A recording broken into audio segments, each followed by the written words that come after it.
So what kind of unique perspectives do you think you bring to the table as a conservative gay Hispanic candidate? Well, with that, I mean, I think, like I said, growing up in the city, I went to Denver public schools. I lived, in right in the community here. I think that maybe my viewpoint of the world is a little bit different than what people typically think a Republican lifestyle or viewpoint is. Um, and I personally feel like it's just almost those. I'm really not into identity politics. I don't Yeah, like um that question was all about identity politics. No, and that's Yeah, fine because I think yeah, it needs to be talked about. And it needs to yeah, be for addressed. sure. So it was a good question. I'm not Hmm. downing your question. I think we do. It is something that needs to be talked about. But I think that like for instance, say the fact that I'm a gay man. I had previously been involved in the LGBT community. I was on the board of directors for the Colorado Springs Pride organization. So I've worked Cool. a lot with that community.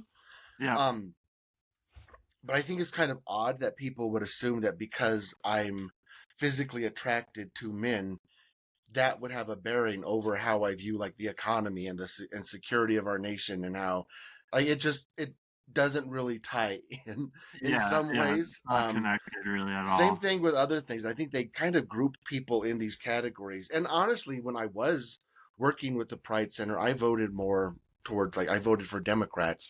I Hmm. voted for a lot of libertarians Yeah, because I just kind of was told like these people are good, those people are bad. I didn't question it. I just like, all right, I have no reason to not trust you and went along with it.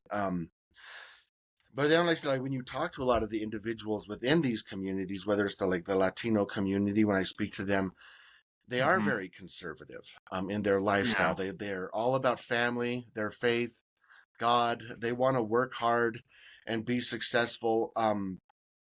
So I do think that that stereotype needs to be broken, and people need to see that you can be a Republican and be gay and brown. yeah, for sure. So you would be running against Diane DeGetti? How do you say her name? The get. DeGette. So what? What? Have you Sorry. are you from Denver?